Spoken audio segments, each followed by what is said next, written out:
बिस्मिल्लाहिर्रहमानिर्रहीम। अस्सलामुअलैकुम। Welcome to my YouTube channel the best nurse.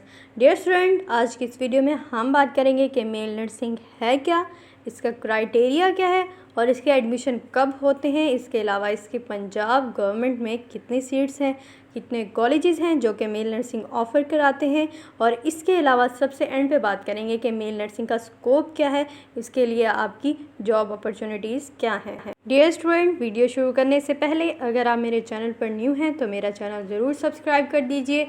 इसके अलावा अगर आपको नर्सिंग से मुतल्लिक कुछ भी जानना है तो आप दी बेस्ट नर्स चैनल पर जाकर देख सकते हैं। इसके अलावा अगर आपको नर्सिंग से मुतल्लिक कुछ भी पूछना है तो आप मुझे इंस्टा और एफबी पे डीएम करके कुछ भी पूछ सकते हैं। तो अब हम अपनी वीडियो शुरू करते हैं। First of all dear student, ये बात क्लियर कर लें कि इस वीडियो में हम मेल नर्सिंग पंजाब में बात करेंगे। तो फर्स्ट ऑफ ऑल अगर हम ये बात करेंगे कि मेल नर्सिंग गवर्नमेंट में कब आई, तो पिछले साल मार्च में गवर्नमेंट में मेल नर्सिंग को भी इंक्लूड किया गया, जबकि बहुत साल पहले प्राइवेट में मेल नर्सिंग कराई जाती थी, अब भी कराई जा रही है। तो अब हम बात करेंगे कि मेल नर्सिंग के लिए आपका क्या क्या क्राइटेरिया होना चाहिए। First of all dear students, आपके मैट्रिक में 50% मार्क्स होने चाहिए, एफएससी में 60% और आपकी एफएससी प्री मेडिकल होनी चाहिए। स्टूडेंट कहते हैं कि मैं कंप्यूटर साइंस किया हुआ है या मैं आर्ट्स का स्टूडेंट हूँ, क्या मैं अप्लाई कर सकता हूँ? तो स्टूडेंट नहीं, बिल्कुल, अगर आप मेडिकल के प्री मेडिकल के स्टूडेंट हैं तब आप अप्लाई कर सकते हैं। डियर स्टूडेंट्स, अगर हम देखें कि मेल नर्सिंग के एडमिशन कहाँ कहाँ और कब होते हैं, तो फर्स्ट ऑफ ऑल हम देख लेते हैं कि कब एडमिशन ओपन होते हैं। First of all dear student, इसका इफ्तिताह ही पिछले साल हुआ है, तो पिछले साल जो मार्च सेशन था उसमें हुआ है, लेकिन अब जो एक्सपेक्टेड डेट है वो ये है कि मेल नर्सिंग के एडमिशन सितंबर के एंड या नवंबर के शुरू में आ जाएंगे। इसके अलावा स्टूडेंट अप्लाई करने के लिए आपकी एज 17 to 25 होनी चाहिए। और ये भी क्लियर कर लें कि सिर्फ आपका एफएससी होना लाजमी नहीं, ये ज़रूरी है कि आपने एफएससी सेकंड ईयर की हुई हो और आपका रिज़ल्ट भी आ गया हो। लेकिन ये है कि अगर आपने बीएससी कोई बीएस ग्रेजुएशन की हुई है तो भी एक्सेप्टेबल है। और सबसे इम्पॉर्टेंट बात, आपका मैरिटल स्टेटस, आपका अनमैरिड होना स्टूडेंट ज़रूरी है। तो इसलिए जो कि फ़ीमेल के लिए भी है और सेम क्राइटेरिया मेल के लिए है, और ये क्राइटेरिया सिर्फ़ और सिर्फ फर्स्ट ईयर में है। इसके बाद आपका ज़रूरी नहीं है कि आप अनमैरिड ही हों। तो ये बात भी क्लियर कर लें कि आपका मैरिटल स्टेटस अनमैरिड होना चाहिए। इसके बाद स्टूडेंट, बहुत सारे स्टूडेंट मुझसे पूछते हैं कि क्या मेल को भी स्टाइपेंड दिया जाएगा। तो बिल्कुल स्टूडेंट्स, अगर आपका गवर्नमेंट में एडमिशन हुआ है और आपका मेरिट पे हुआ है तो बिल्कुल आपको स्टाइपेंड बिल्कुल फ़ीमेल की तरह दिया जाएगा, जो कि 31,470 है और हर साल बजट के साथ इंक्रीज़ होता है। तो इस बात को क्लियर कर लें कि जो भी मेल स्टूडेंट अगर उनका मेरिट बन जाता है तो उनको भी स्टाइपेंड दिया जाता है। अब हम बात करते हैं कि आप अप्लाई कैसे कर सकते हैं और अप्लाई करने का प्रोसीजर क्या है गवर्नमेंट में।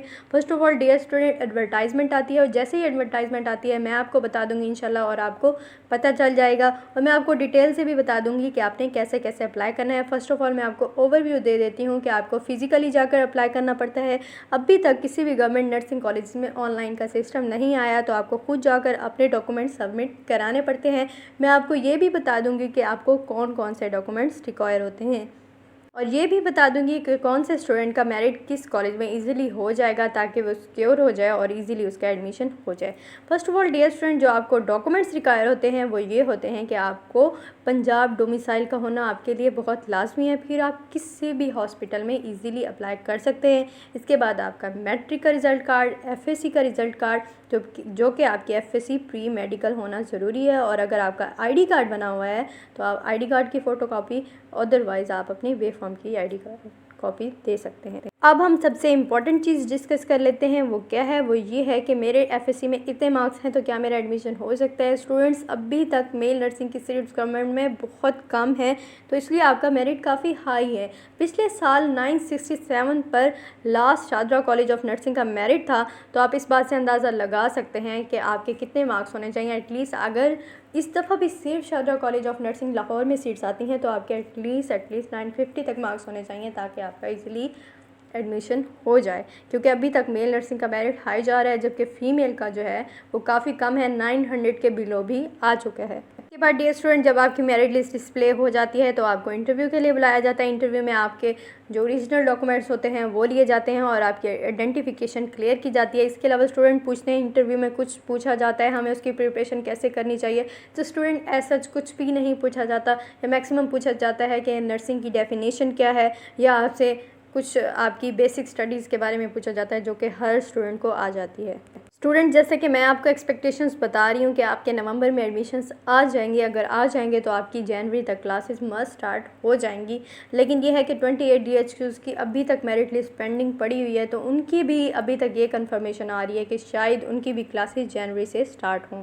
अब बात कर लेते हैं वाहिद मेल नर्सिंग गवर्नमेंट कॉलेज की, जो कि शादरा कॉलेज ऑफ नर्सिंग है, जिसमें सिर्फ और सिर्फ 100 सीट्स हैं। तो इसके चांसेस बढ़ भी सकती हैं इसमें सीट्स, और नहीं भी बढ़ सकती।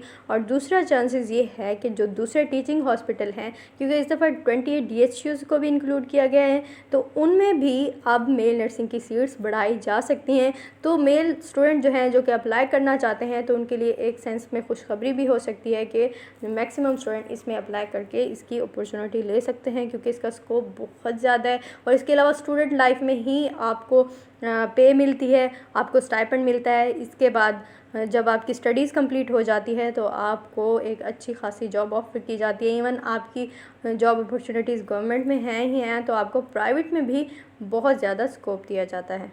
और अक्सर स्टूडेंट पूछते हैं कि मेल नर्सिंग कैसी है, आप हमें बता दें। तो स्टूडेंट्स, अगर आपका MBBS में नहीं होता तो उसके बाद जो आपके पास बेस्ट फील्ड है वो मेल नर्सिंग ही है, क्योंकि इसमें बहुत ज़्यादा जॉब अपॉर्चुनिटीज़ हैं और इसमें हाईली पेड जॉब हैं। आपको प्राइवेट में भी ऑफ़र किया जाता है, तो आप डबल ड्यूटी कर सकते हैं। उम्मीद करती हूँ आपको वीडियो अच्छी लगी होगी। अगर आपको वीडियो अच्छी लगी है तो लाइक कर दें और मेरा चैनल सब्सक्राइब करना मत भूलें, और बेल आइकन पर भी दबा दें ताकि आपको मेरी आने वाली हर वीडियो मिल सके। Thank you so much. अल्लाह हाफिज़।